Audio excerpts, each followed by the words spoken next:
étudiants. Aujourd'hui, c'est l'aboutissement de 10 mois de travail extrêmement intense. Création d'un concept, remise en question du concept, son développement, l'amener à maturité, le raffiner et finalement avoir un objet à présenter aujourd'hui. Alors, c'est ce qu'on va faire. Je le répète, c'est beaucoup de travail et j'espère que vous allez apprécier la présentation.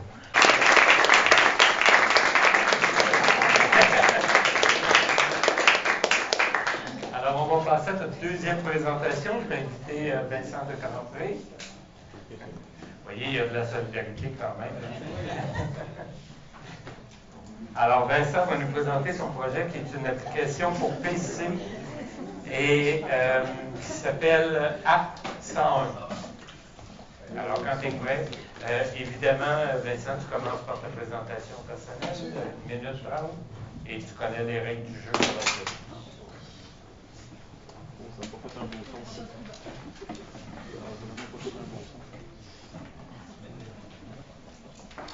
Bonjour tout le monde, est-ce que vous m'entendez bien? Est-ce que je parle trop fort? Est-ce que ça va? Parfait. Bonjour le panel, bonjour tout le monde. Je suis très heureux d'être ici après tout ce temps passé à développer un beau projet. C'est un projet qui me tient à cœur, que je vais vous présenter. Alors, je vais me présenter. Donc, Vincent de Grandpré, je suis concepteur d'interaction à l'INIS. Dans la vie, je suis un passionné. Je suis aussi un polyvalent. Et une passion qui m'anime, c'est la passion du Québec, sa langue et sa culture. Alors, je suis tombé dans la technologie, j'avais 9 ans. C'était en 91, en même temps que je commençais un parcours en art-études, en musique classique à l'École Le Plateau, puis à Joseph-François Perrault, où j'ai pratiqué le corps français. Quand je suis arrivé pour aller au cégep, on m'a demandé qu'est-ce que tu veux faire dans la vie. J'ai dit, l'informatique, ça me tente. Alors, je suis allé en informatique.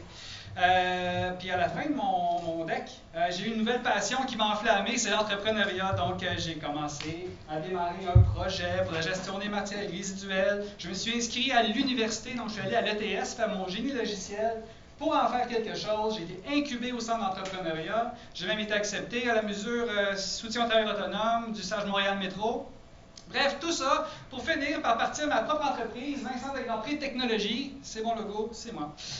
Donc, suite à mon dernier emploi en tant que développeur, en passant, j'ai fait le tour du métier. En tant que développeur, ma créativité a frappé un mur. C'est comme ça que j'ai choisi de m'en aller dans un emploi qui me ressemblerait plus. Et dans une transition, appelons ça comme ça, j'ai consulté en orientation, je me suis trouvé à l'INIS. Et ici, j'ai connecté avec mes valeurs, je dirais, plus profondes. Bon. Dans mes temps libres, je pratique les arts martiaux sous la direction de Shifu Max Renzinella. Donc, Shifu Max est un Italien anglophone de Saint-Léonard que je francise à son insu depuis plus de 5 ans. Essentiellement, c'est ça. Donc, j'étais chez moi fin du mois de novembre. Donc, fin du mois de novembre, c'est la période où on nous a demandé en tant qu'étudiants, présentez-nous un nouveau projet créatif. Donc, fin du mois de novembre, je suis dans mon salon, j'écoute les nouvelles, une information me trouble. Les immigrants non francophones n'arrivent pas à réussir leur passage dans la société francophone. C'est un échec, on dit même un fiasco trempé dans l'insuccès et frit dans l'huile de la défaite. Et moi, en tant que concepteur, je vois ça, en tant qu'amoureux du Québec, je vois ça et je me dis, mais qu'est-ce que je peux faire pour les aider? Et là, je décide de créer un artefact numérique. Bon, avant de vous le décrire, je vais vous parler un peu de ces gens qui arrivent ici chaque année au Québec. Donc, en gros, 50 000 nouveaux arrivants par année, 45 % sont non francophones. Ce sont surtout des travailleurs, des gens qui font du regroupement familial. Ils vont tous vivre un choc culturel. C'est intéressant, un choc culturel qui s'apparente aussi au rite de passage initiatique dans les tribus africaines. Vous pourrez me poser des questions. Ce sont des gens éduqués, 12 ans et plus, d'éducation en grande majorité. Donc, le 45 %, c'est à peu près 16 000 non francophones. Et là-dessus, il y en a 6 000 courageux qui vont choisir de se franciser. Ils vont se franciser dans une institution, soit qui fait de l'éducation aux adultes. Donc là, ils auront droit à 1400 heures de formation. Il va y avoir là-dedans des pères, des mères de famille, bref, des gens qui doivent trouver le temps d'y aller. C'est pas évident. Au collégial, on a des étudiants qui sont en parcours technique qui vont avoir droit à un 90 heures dans une session pour se franciser, pour atteindre un niveau de base. À l'université, idem, mais on ne dispose que de 40 heures pour atteindre un niveau médian de la phase intermédiaire. En grande partie, les universitaires sont là pour la résidence permanente. Donc, pour eux, c'est un objectif d'être capable de s'installer au Québec. Très important. Bon, dans tous les segments, là, il va y avoir des profils. La francisation se divise en 3 niveaux. 3 stades, disons, parce qu'il y a 12 niveaux. Il y en a un 4e que je rajoute. On y vient tout de suite après. Chaque niveau va être évalué pour la compréhension orale et la compréhension écrite, ainsi que la production orale et écrite. Donc, c'est le ministère qui fournit les règles directrices pour l'évaluation et les compétences. Le niveau que je rajoute, c'est le niveau 0. La francisation alpha. Ceux qui arrivent ici, qui sont analphabètes, qui ont besoin de s'alphabétiser en plus de se franciser. Ça, c'est un autre problème. Bon, au niveau 1, les débutants, le niveau 1, la phase 1, permet d'atteindre les apprentissages de base. Être capable de communiquer de façon fonctionnelle sur ce qui est vraiment important au quotidien dans la vie de tous les jours. Là. Faire son épicerie, payer ses factures, remplir sa demande de renouvellement de locataire. Il y en a qui signent en mauvaise place.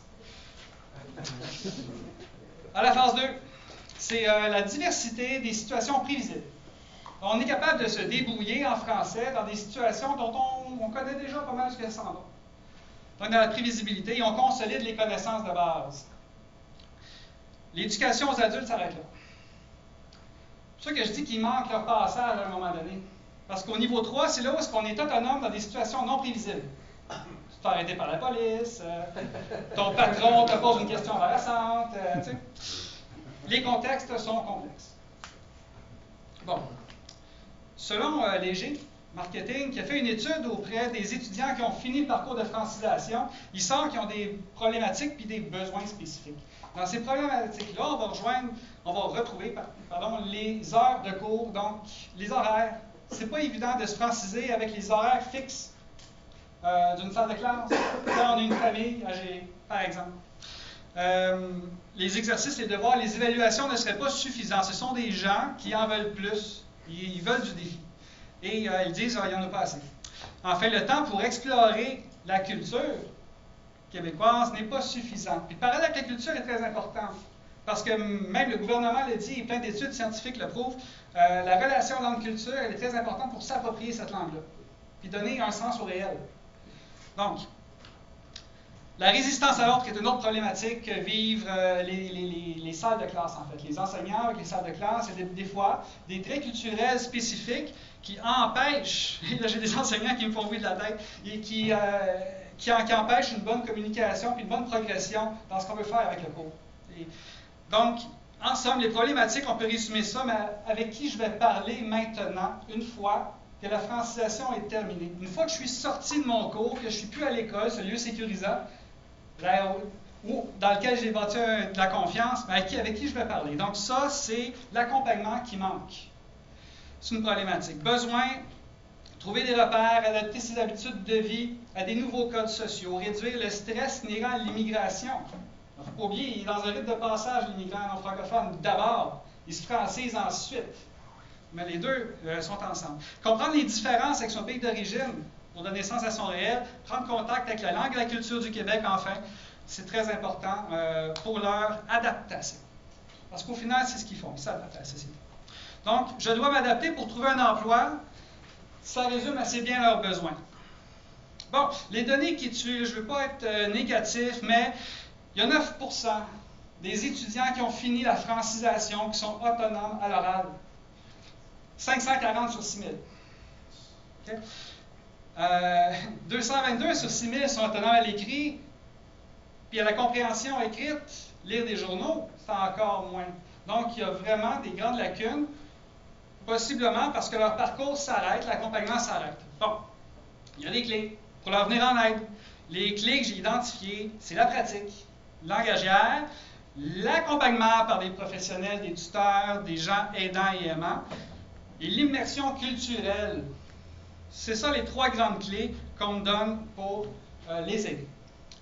En somme, si je résume, le nouvel arrivant ici, là, il arrive, il est courageux, il y a de la scolarité, c'est quelqu'un qui sait où il veut aller, il y a des objectifs, des motivations, mais il manque quelque chose. Il manque le bout de casse-tête pour lui permettre d'évoluer en société.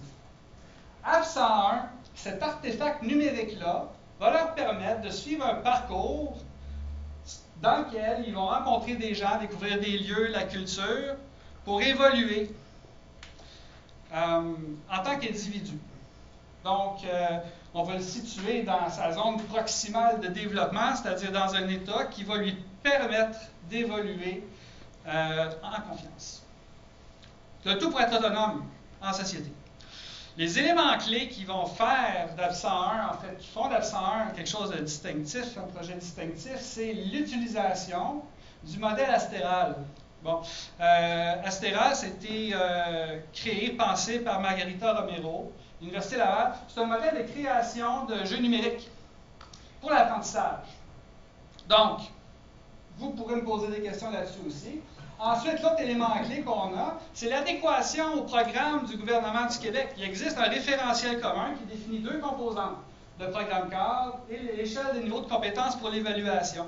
Donc, les deux ensemble permettent de créer des programmes de formation et d'accompagnement en francisation.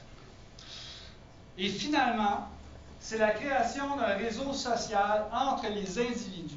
Permettre par une plateforme de communication intégrée à App 101 la communication entre des immigrants francophones et des mentors, que ce soit des enseignants ou des professionnels du marché du travail qui seraient un jour capables ou bien de leur faire découvrir leur région ou carrément de leur trouver un emploi. Donc, ça va jusque-là. Bon, App 101, je l'ai fait tester. Et j'ai fait tester bien entendu par Jenny, une jeune étudiante du Centre Pauline-Julien de la Commission scolaire de Montréal à Côte-des-Neiges. Et bon, tout d'abord, il faut personnaliser l'expérience de Jenny. Donc, App 101, c'est une expérience personnalisée. On va d'abord lui demander de s'identifier, de nous donner ses intérêts, ses motivations, ses objectifs, son secteur d'activité professionnelle, dans quoi elle veut travailler, et sa langue natale, d'où elle vient et ce qu'elle parle. On va lui montrer un tutoriel dans lequel elle va apprendre, dans le fond, les bases de l'interface pour être capable de l'utiliser dans sa langue natale.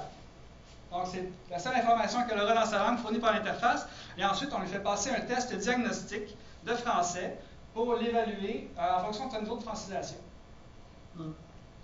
Tout ça, cette personnalisation de base-là va nous permettre de lui créer une thématique sur mesure pour elle et les questions qui vont lui être posées vont être adaptées à son niveau de francisation.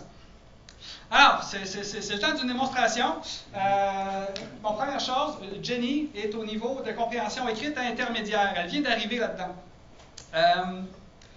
Michael, j'ai quelque chose pour toi. Vas-y. Changer de forêt. Je ne le mets pas trop fort. Donc, App 101, c'est un jeu numérique éducatif. J'aime l'idée, T'aimes bien, hein? Fantastique. Je l'ai dit, Jenny, c'est une jeune de 17 ans qui étudie en français. Donc, App 101, c'est la ludification du français, mais c'est aussi un jeu sérieux éducatif pour apprendre le français et la culture québécoise, puisque les deux vont de pair. Donc, sur l'écran principal, on a moyen d'aller au tutoriel, de le revoir, si on est oublié, en tout cas, bref. On peut aussi directement les jouer. Allons-y. Bon, là, je vais éteindre le son parce que des choses importantes à dire. Chaque niveau, il y a plusieurs niveaux dans une même thématique. Ici, on est dans une thématique, le Québec en chanson. Pourquoi? Parce que Jenny, dans ses objectifs, elle a dit, moi, je vais être chanteuse. J'aime ça, la chanson. Donc, on lui a personnalisé sa première thématique en fonction de ça. OK. Là-dedans, il y a plusieurs éléments. Il y a des questions principales. Donc, des questions qui ont été scénarisées dans la mathématique pour les faire pratiquer, dans ce cas-ci, des œuvres québécoises. Il y a eu, bon, d'abord Jean du pays. Là, il y en a une autre qu'on va faire ensemble. Ensuite de ça, il y a des questions complémentaires, les petites pièces, qui se trouvent être des questions rapides qu'elle peut faire pour gagner des points rapidement. Bon. Et finalement, on a ici un coffre au trésor qui permet d'avoir une question bonus, généralement sur une autre thématique, pour l'embrancher vers d'autres thèmes scénaristiques. OK. J'avais une diapo dans ma présentation que j'ai pas retrouvée. Ça m'embête parce que j'allais vous expliquer la mécanique de tout ça. J'espère que vous allez être attentifs parce que, étant donné que je ne l'avais pas la diapo, je peux aller voir là, juste pour être sûr, parce que je ne veux pas vous perdre avec ça. On y va. OK, elle était après. Bon. Fantastique. Alors. OK, conception d'une activité. Okay. Un contenu, une personnalisation, des questions puis des éléments de socialisation. C'est ça qui va permettre de faire une expérience d'App 101 dans laquelle l'utilisateur va progresser. Tout d'abord, puis je m'excuse vraiment parce que ce n'est pas la bonne présentation qu'on a en ce moment, donc je patine un peu. Alors, on a d'abord une thématique qui a été personnalisée en fonction de ce que l'utilisateur nous a répondu. Le contenu, on l'a extrait aussi de ses objectifs, ses préférences. Les questions principales, les questions bonus, suivent un modèle standard. Ce modèle-là, c'est d'abord une question qui valide la compréhension sur le sens. La deuxième question traite du vocabulaire. Ensuite, il y a une question sur la grammaire, puis une question personnelle pour connaître la relation de l'utilisateur entre le contenu présenté puis sa réponse personnelle. À la fin de tout ça, on lui suggère une liste de loisirs qui va lui permettre d'aller plus loin dans sa découverte du contenu. Ça va être des lieux, des contacts avec des gens ou carrément des vidéos sur YouTube, de matériel culturel. Tout ça se fait avec des mécanismes d'aide, d'accompagnement et de communication, de sorte qu'une personne qui a de la difficulté aux premières questions peut avoir des questions d'appoint, peut avoir le corriger quand elle se trompe, peut avoir des mots de vocabulaire, des définitions en fait qui se font donner sur des mots de vocabulaire difficiles. Voilà, on retourne à la démonstration. Donc, allons dans une question. Et là, Michael, j'ai encore pensé à toi. Donc, quand on entre dans une activité, bon, d'abord, on a la mise en contexte qui informe qu'est-ce qui va se passer ici. C'est une activité sur ne tuons pas la beauté du monde. Quand on commence, l'ambiance musicale change. Bon, là, on essaie des choses avec des prototypes. Là. On essaie, avec des ondes θ, d'induire un calme intérieur chez l'apprenant, pour l'aider à se concentrer. Donc, encore une fois, c'est important. Hein? Donc, de quoi par cette chanson, c'est la question de sens. Alors, on a un texte ici que Jenny a fini par lire, OK. Elle se demande qu'est-ce que ça parle. Et là, bon, et là, c'est drôle parce que dans les tests, c'est vraiment arrivé. Elle se retourne vers une amie à côté, commence à jaser avec elle. Et c'est charabia égyptien. Là. Et finalement, ils disent OK, c'est celle-là la réponse. Donc, il y a eu une entraide directe, une communication pour aller répondre aux questions qu'il y a là. Donc, c'est quoi selon vous? C'est l'urgence de faire attention à l'environnement, bien sûr. Deuxième question, que veut dire ceux qui viendront après nous? Alors, question de vocabulaire ici. On parle des générations qui suivent. Le temps, quel temps est conjugué le verbe tuons? Là, aidez-moi, à quel temps c'est conjugué le verbe tuons? Il est où? Il est où? Tu peux faire des erreurs à l'impératif. Merci beaucoup.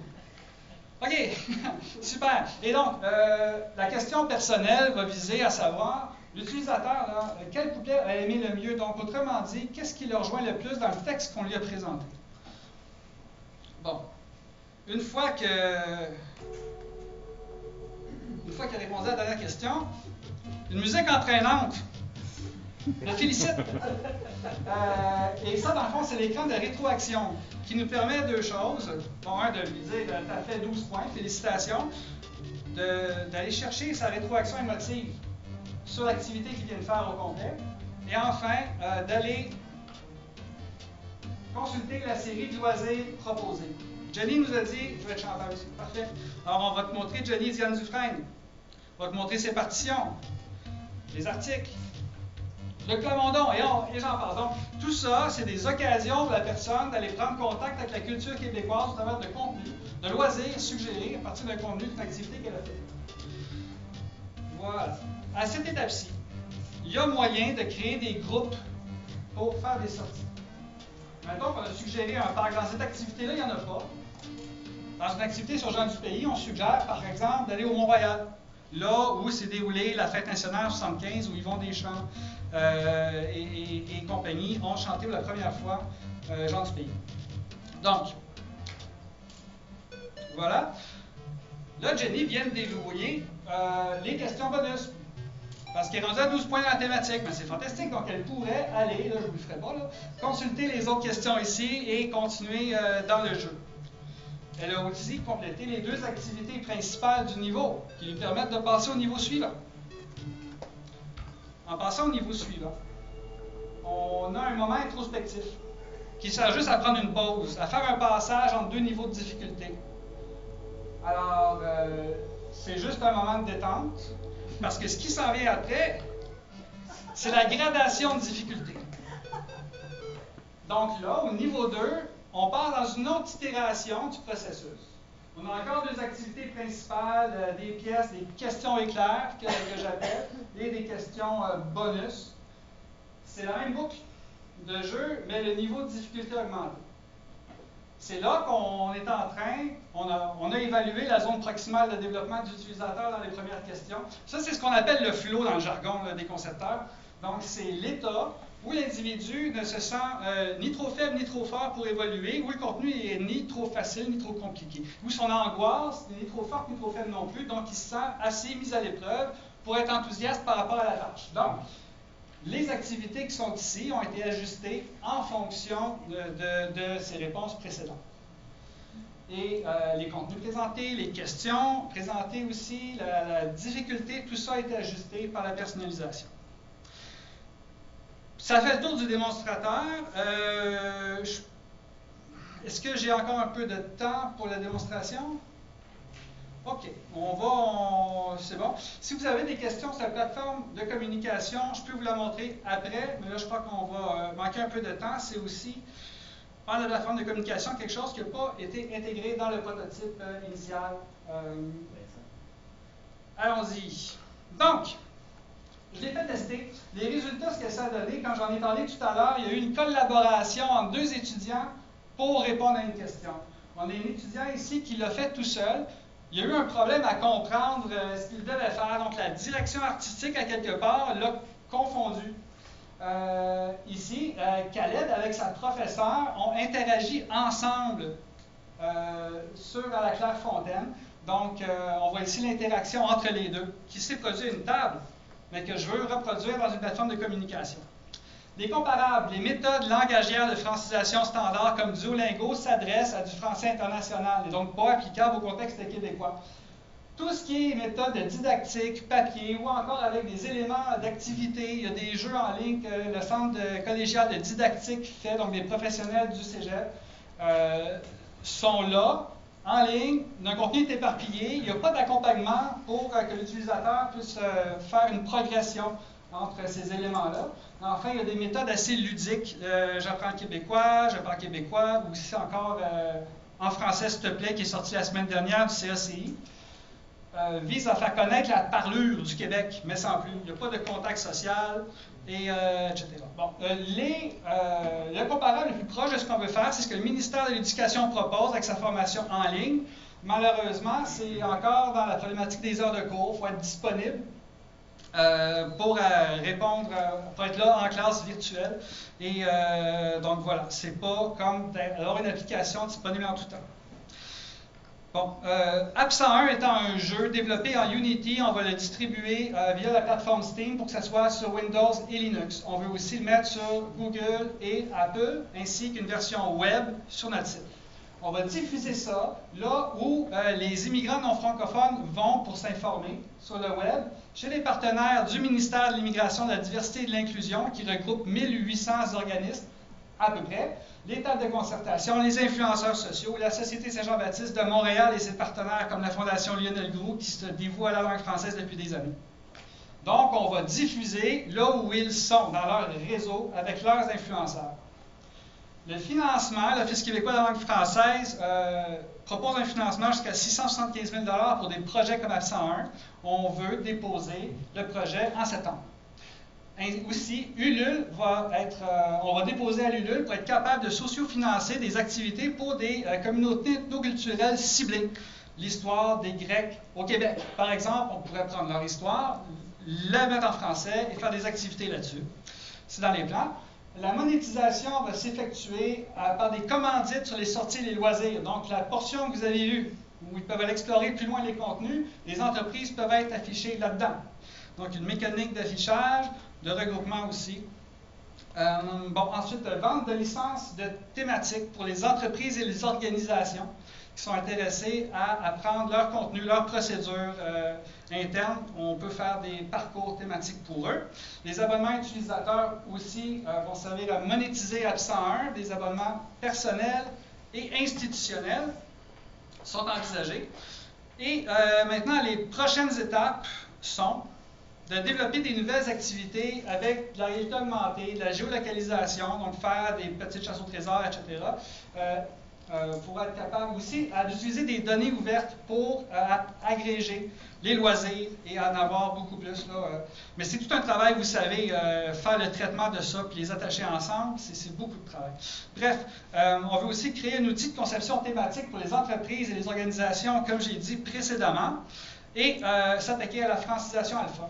Donc, le niveau 0 que j'ai parlé tout à l'heure, c'est une extension d'App 101, être capable d'alphabétiser en français ceux qui ne sont pas alphabétisés. Donc, il y a un calendrier d'exécution. Aujourd'hui, déjà, juin 2018, on vise d'ici juin 2020, donc d'ici 2 ans, une augmentation significative de l'autonomie langagière, passer de 1 sur 10 à 3 sur 10. Déjà, pour nous, ça serait une belle victoire. Au travers de ça, on va avoir une première phase de thématique, de développer. Donc, on va bonifier notre offre de thématique. On aimerait ça en avoir 18 par année. La sortie du MVP se ferait en janvier 2019. Une deuxième phase de thématique avec données ouvertes et thématiques ethnoculturelles rentrée à peu près en juin 2019. De sorte que pour janvier 2020, on est 9000 utilisateurs, ce qui correspond grosso modo à 2 ans de gens qui se francisent. Non, même un an et demi. Voilà. Et le créateur thématique sur mesure pour entreprises et organisations qui arriverait en 2020. Alors voilà, ça fait le tour de ma présentation. J'espère que je ne vous ai pas trop essoufflé. Et j'espère surtout que vous êtes aussi enthousiaste que moi d'offrir une proposition pour la francisation de ces nouveaux arrivants-là qui veulent faire sa vie au Québec, qui ont envie de le faire, mais qui n'arrivent pas à passer parce qu'on ne leur donne pas les outils, la possibilité de bien le faire, donc d'atteindre leurs rêves. Et je n'essaie pas juste de leur vendre, je veux leur donner. Voilà. Merci beaucoup.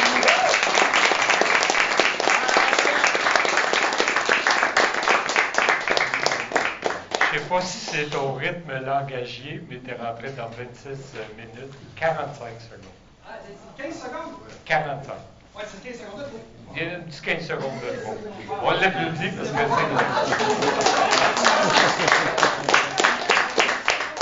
Question dans la salle? Oui? Il me semble que tu as vraiment abordé le projet de façon très ludique, très visuelle comme un jeu. Envisages-tu une version différente pour les personnes qui sont moins intéressées au côté gamifié? Oui, tout à fait. C'est vraiment avec des prototypes comme j'ai là, c'est ce qui permet justement de faire ces ajustements-là. Oui, la réponse c'est oui. Jean? Jean?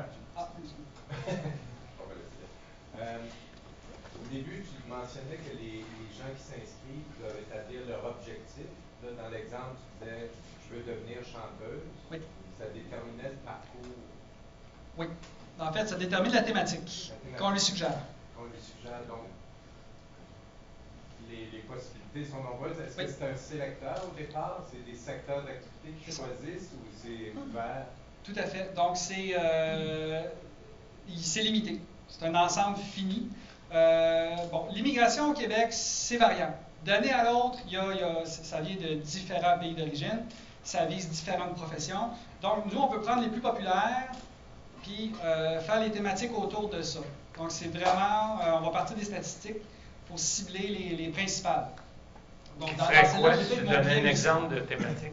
Oui, bien, admettons le système de santé. En fait, il y a des thématiques très générales qu'on veut absolument mettre de l'avant. Les problématiques courantes de la santé, l'éducation, le loyer. Bon, ça, c'est les thèmes principaux. Sinon, ça va être par profession. Comment fonctionne une chaîne de montage en français, un chantier de construction. Le code de la route. J'étais en vélo ce matin. Il y en a qui... Ça rentre pas. Bon, écoutez, Pas besoin d'être d'une origine ethnique quelconque pour ne pas comprendre le code de la route. très d'accord avec Faut vous. l'appliquer. C'est ça, mais ce qui est très problématique, c'est quand on se rend compte qu'il y a des gens qui ne reçoivent même pas l'information. On peut leur montrer, mais ils ne la reçoivent pas. Donc, Mais les premiers thèmes proposés sont en lien avec leur choix premier. oui, tout à fait. Donc, s'ils disent je veux travailler en restauration, C'est ça. Ils vont avoir la thématique, une thématique qui va traiter de leur domaine professionnel. Donc, il y a une vaste gamme de sujets qu'on peut aborder avec ça. Les contacts qu'ils vont découvrir au travers d'App 101, parce que, bon, je ne l'ai pas dit, mais avec le système de points, on peut déverrouiller des contacts professionnels, des gens qui travaillent à l'Institut d'hôtellerie qui sont prêts à les accueillir. Un peu comme Micheline, Léonard, merci Jean, qui a fait un projet comme ça, pilote à Radio-Canada en 2009. Donc, qui accueillait les immigrants non francophones pour les intégrer sur le marché du travail. Donc, c'est à peu près, on reproduit son modèle. On part de son travail, on essaie de reproduire ça pour en faire une réalité dans App 101. Donc, tisser un lien, un réseau social entre professionnels, immigrants non francophones, et l'autre côté, des employeurs qui sont prêts à les accueillir. Il y a comme une barrière à l'entrée à passer. Puis c'est ce tuteur-là qui vient aider. Voilà. On va aller vers notre il y a une panel.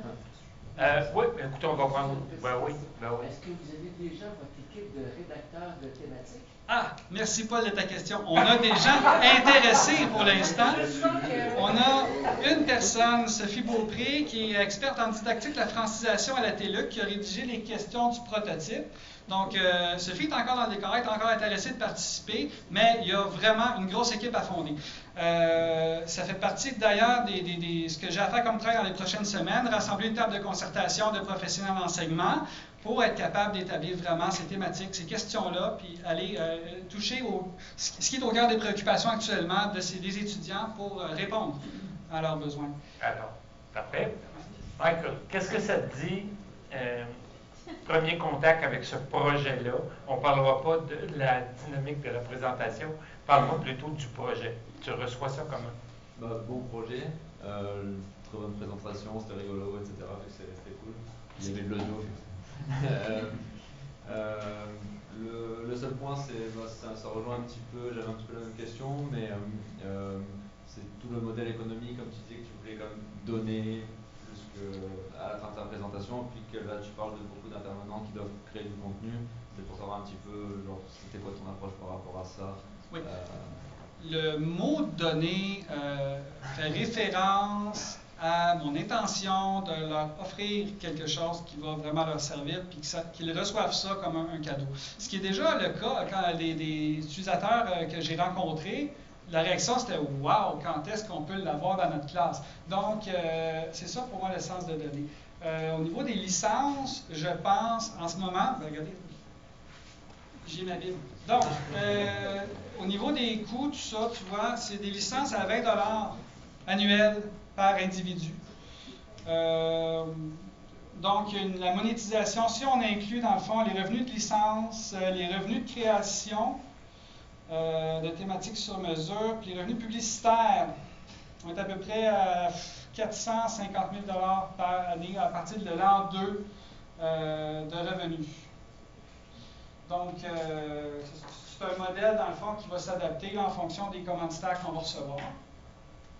Puis c'est ça, vraiment, puis du nombre d'utilisateurs, bien sûr, mais en ce moment, l'écho qu'on a, c'est que le besoin est tellement là que ça pourrait être demain matin dans les écoles. OK, pièce non. Réalisme de la proposition et côté novateur. Innovateur, totalement. On a vraiment, puis autant comme dans le dernier projet, il y a une problématique de société à ce moment-là, il y a quelque chose d'intéressant auquel on peut répondre. Le réalisme, par contre, là, c'est un défi de taille, parce qu'on parle quand même de monter un programme je dirais, personnalisé en plus selon justement les types de niveaux où est-ce qu'ils en sont, mais aussi une partie des orientations qu'ils veulent avoir. Et tout ça là-dedans, il faut considérer le contenu qui leur est présenté par après. C'est pas un projet de petite taille. On en a parlé un peu, mais pour moi, il y a une grosse question de quel genre d'équipe tu vois en arrière de ce genre de projet-là pour être en mesure de le réaliser. Parce qu'il y a autant des gens du domaine de l'éducation que de la programmation. Il va y avoir des spécialistes de game design, de level design. Oui, et on est dans la pédagogie aussi. C'est ça. Donc, une question on de a pédagogie. un projet qui est très large, qui touche beaucoup de choses. C'est pas un petit défi. Fait qu'au niveau du réalisme, il y a des risques associés à un projet comme ça. Oui, c'est un... Question ou... Attendu une réponse. Moi, j'ai entendu une question. Donc, c'est clair qu'il y a un bon algorithme à développer pour être capable de... Tu as bien vu, Laurent, tous les éléments unitaires à associer ensemble pour faire une offre qui s'inscrit dans une scénarisation. Il va y avoir effectivement des experts, des artistes visuels, musiciens. En plus de tous les acteurs de la francisation, on va devoir avoir la fameuse table de concertation, réunir les gens pour vraiment répondre à leurs besoins spécifiques. Aussi des éléments de web sémantique à attacher. Parce qu'il y a du contenu qu'on peut retrouver au numérique de la Bibliothèque Archives nationales, par exemple. Moi, j'ai du domaine de la technologie. J'ai étudié en développement, j'ai étudié en génie logiciel à l'ETS. J'ai beaucoup de contacts, dont Pierre Dumouchel, le directeur général actuel. Je n'hésiterai pas à aller voir Pierre pour lui dire « j'ai un beau projet ». Pierre, ce serait quoi ton idée pour attacher tout ça? Donc, je vais faire aller mon réseau de contacts quand il aura le temps de développer cet algorithme-là pour être sûr que ça se fixe bien. Mais de ma perspective, ça se fait. Par contre, je suis d'accord avec toi, c'est tout un défi, mais je suis prêt à le relever. David, de ta perspective? En fait, je trouve que c'est un beau projet, effectivement. C'est une question aussi que j'ai à cœur, comme la francisation des immigrants. Donc je suis très, très content de voir qu'il y a de l'entrain là-dessus. Je dirais au niveau du réalisme, peut-être ce qui peut être un petit peu plus poussé, je dirais. On voyait beaucoup de questions à choix multiples, puis bon, plein de branches et tout ça. Oui. Mais s'il y avait comme d'autres éléments de gameplay, entre guillemets, oui. ça peut être intéressant de... Écoute, oui, c'est vrai, je n'ai montré que l'aspect compréhension écrite, avec des questions, à type de choix de réponse. Mais évidemment, il y a beaucoup d'autres activités qu'on va vouloir mettre en place. L'ouvrage, la méthode par ici, a fait un beau travail. Bon, eux autres, c'est une méthode papier, mais ils ont développé plein d'activités intéressantes qu'on peut intégrer.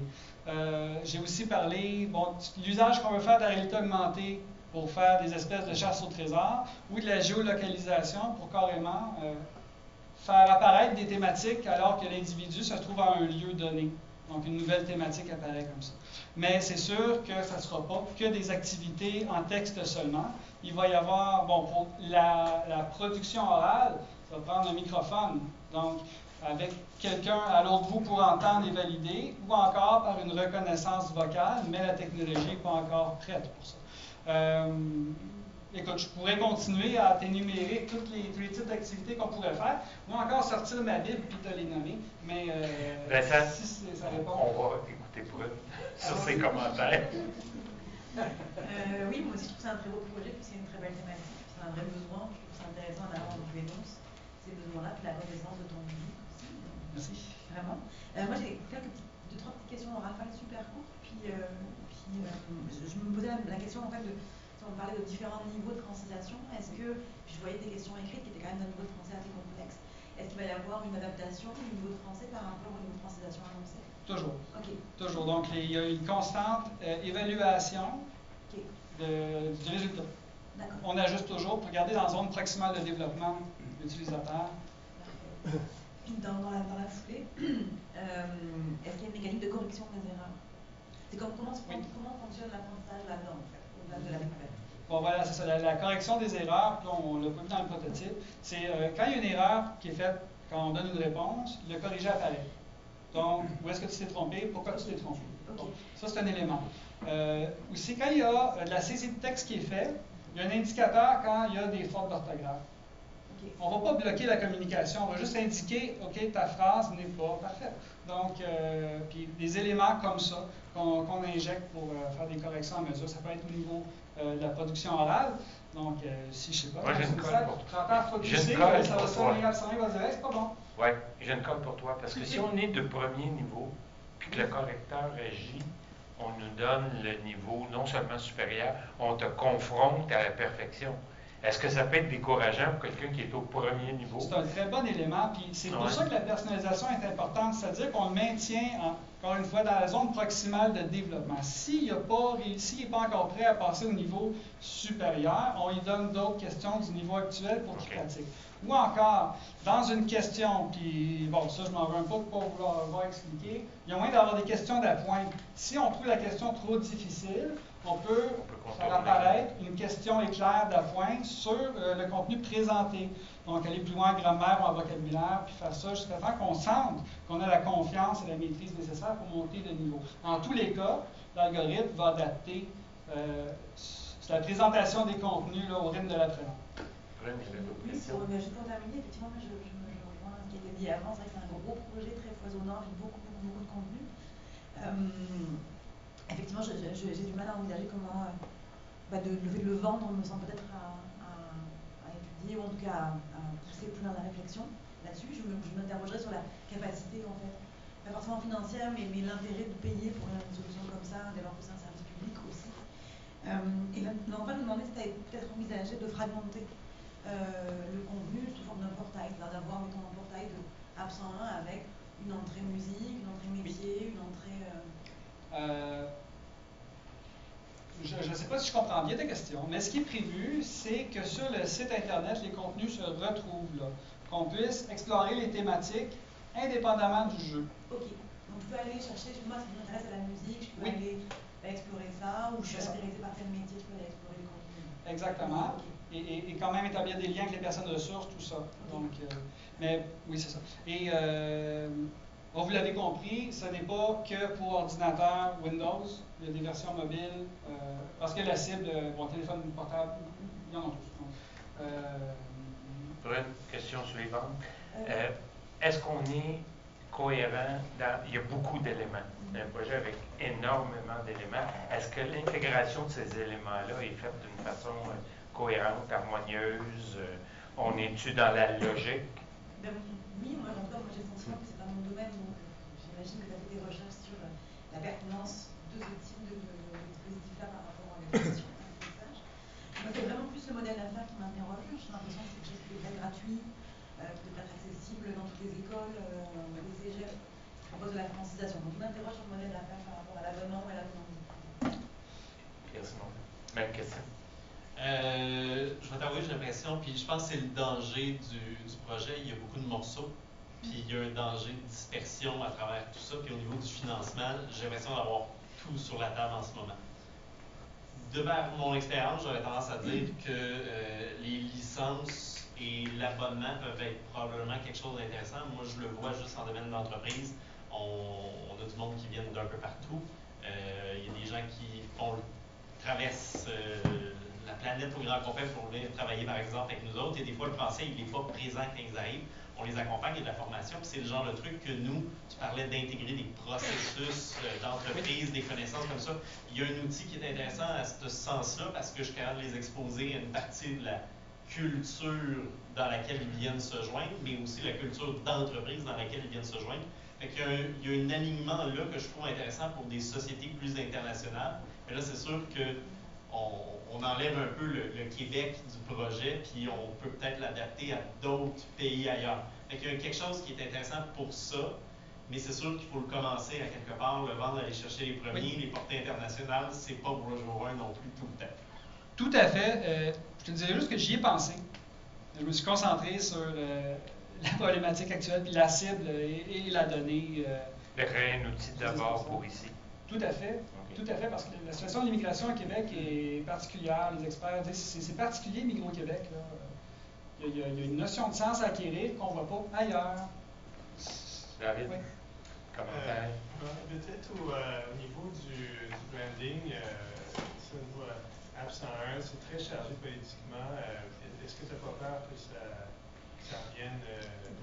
Je dirais pas du tout, parce que la loi 101, c'est un petit peu la base de ça. Le fait français de l'avoir exprimé. Puis aussi, ça démontre, bon, c'est pleinement assumé, la francisation. Puis c'est quelque chose qui est lié à cette loi-là, qui a été modifiée nombre de fois, mais peu importe. Dans l'esprit, la nouvelle politique en 1994, la nouvelle directive, la cohésion sociale est mise de l'avant et parle beaucoup du français comme la langue commune, du commerce, des affaires et du public. Donc, c'est vraiment de s'appuyer là-dessus. La 101, c'est un clin d'œil à la loi 101. Et ben, j'ai pas peur. Mais si on me dit que c'est pas une bonne idée, je serais prêt à faire des compromis. Ça, c'est sans équivoque. Pour commencer à vivre. Si on va maintenant vers la présentation, moi j'ai senti qu'on avait une très longue mise en contexte qui était intéressante du point de vue études, je dirais quasiment démographique, sociologique, etc. Qu'est-ce que vous avez pensé de la présentation au niveau de l'argumentaire, au niveau des justifications pour nous amener vers la solution? Peut-être commencer avec David. Bien, donc, dans le fond, je crois que tu expliquais longtemps la problématique de base. Peut-être que sur un panel de gens qui ne connaissent pas la situation, ça a peut-être été utile. Moi, j'avais hâte, en fait, qu'on passe au vif du sujet. Quand on est rentré là-dedans, c'était intéressant, mais c'est dommage qu'on n'a pas pu aller voir ce que tu avais en tête pour réglementer, etc. Donc, peut-être plus y aller directement là-dedans, sur les connaissances réelles. Pierre Simon. C'est drôle, tu es un peu dans le même piège que j'ai moi-même aussi. Faut que tu apprennes à peut-être fermer ton cœur à certains éléments du projet quand tu l'expliques. Parce que justement, tu vas tellement dans le détail qu'à un moment donné, c'est du temps qu'on ne met pas dans d'autres choses. Les choses se chamboulent. Fait que tu vois le tout, puis je pense qu'il y a vraiment. Ça envoie à une situation où est-ce que tu vois qu'un détail, il est réfléchi, il est bâti, mais en même temps, ça a la capacité aussi de nous perdre un peu à travers tout ça, puis on a de la misère à en voir le potentiel, on en voit plus l'ampleur. Fait qu'il y a ce petit enjeu-là, des fois, qui peut être difficile, surtout quand on est en phase de conception, qu'on est en train de le présenter. Dans le cahier de charge, ça se fait bien. En présentation devant des clients, ça va être des fois plus difficile. Le truc que j'ai là-dedans, c'est de trouver le moyen de démontrer des versions, je dirais, d'un roadmap. Donc, une V1, une V2, comment est-ce que ça peut devenir dans le futur quelque chose, mais le produit minimum viable vient souvent aider à structurer le scénario, puis tu le présentes souvent comme étant le fonctionnel, l'application, mais j'ai besoin que tu me racontes aussi une histoire. Fait que c'est un mélange des deux.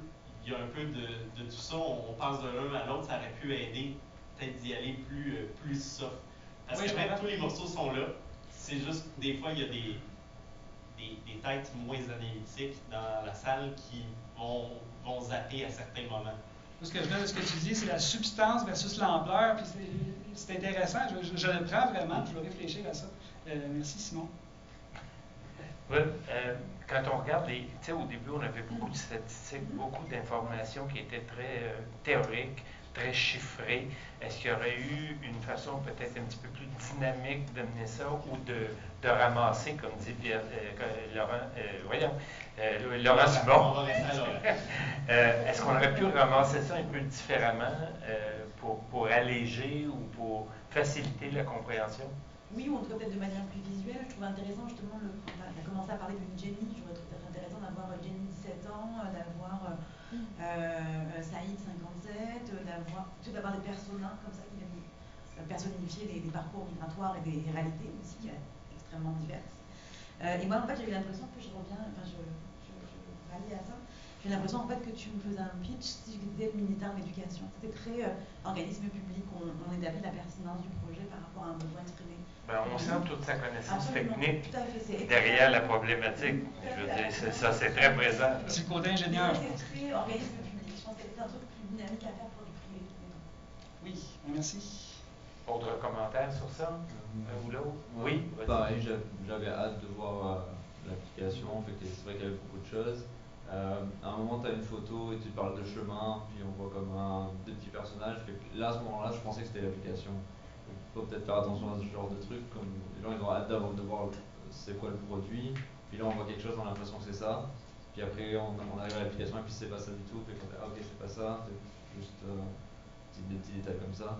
Puis oui, peut-être avoir justement, quand tu parles de personnes analphabètes, etc., tu dis ah, j'ai ajouté ça, mais après on le voit pas vraiment dans l'application, c'était quoi le rapport avec ça. Puis peut-être joindre, j'ai ajouté un alphabet, puis voir dans l'application c'est un rapport avec quoi de suite, puis comme avoir quelque chose d'un peu plus transversal que plutôt grosse explication très lourde au début, puis application après. Est-ce que la démo vous a satisfait? C'était complet, c'était suffisant pour la compréhension, la mécanique, ça allait? Après le discours était très bon. Ouais. Oui, c'était plutôt bien foutu, c'était assez beau. Peut-être qu'il me manquait vraiment. C'est chouette, on a envie de jouer. Peut-être qu'il manque plus, moi tout l'aspect de navigation, j'ai eu du mal à comprendre. Comment on se balade, comment on arrive au contenu. Oui. Ça me manque un petit peu, je pense, dans la présentation pour comprendre bien, en fait, vraiment bien le parcours de joueur ou de l'utilisateur. C'est ce qui ressort le plus des tests utilisateurs, dans le fond. C'est effectivement la direction artistique, à quelque part, il y a des petites lacunes qui faisaient en sorte que la compréhension n'était pas évidente. Par où je commence, où je m'en vais, donc voilà. Un commentaire final, quelqu'un? Par rapport à la démo. Pardon? Oui, OK. Allons-y sur la démo. Par rapport à la démo, tu nous as présenté la slide qui expliquait le parcours. Je pense que c'est un bon cas où est-ce que tu nous parlais des mécaniques, comment est-ce que fonctionne la structure. Tu as commencé la démo, tu es revenu sur une slide de présentation. Selon moi, tu aurais pu la flusher complètement, nous embarquer dans l'app, nous le raconter. Déjà, on a vu le petit castor, les couleurs et tout. Je pense qu'on était déjà vendu à vouloir embarquer. Puis, tu as le genre d'énergie dans une présentation, tu veux ce genre d'énergie-là des membres de ton équipe parce que ça va venir rallier, tu as un petit côté humoristique, tu le présentes, puis tout ça, raconte-moi là, j'ai envie de me faire raconter une histoire, puis ensuite on tombe dans le détail, puis on a des questions, puis on est capable de le jaser. Il y a juste là, cette technique-là, j'en avais même pas besoin, tu pouvais me le raconter directement. De l'avoir vu, tu m'as comme teasé, on est revenu dans une slide de PowerPoint, puis ensuite on est revenu. Je pense que ça aurait été comme plus facile pour ça. Est-ce qu'il y a quelqu'un qui veut commenter sur la dynamique de la présentation? C'est toujours très drôle, là, puis tu captives l'audience, les petites blagues comme ça, je pense que ça aide vraiment à rester engagé dans la présentation. Je voudrais juste peut-être une petite note pour revenir sur la présentation. Donc, il y avait 15 images, Shutterstock qui étaient là, et tout ça. Oui. C'est genre détail de télégraphie, hein, j'ai pas d'argent, je peux pas faire le projet, tout ça, c'est tout ça, un petit peu de polish là, qui manquerait juste pour éviter que l'esprit vagabonde là-dessus. Oui, je comprends, ben merci. Merci beaucoup. J'ai acheté un autre domaine. Bravo!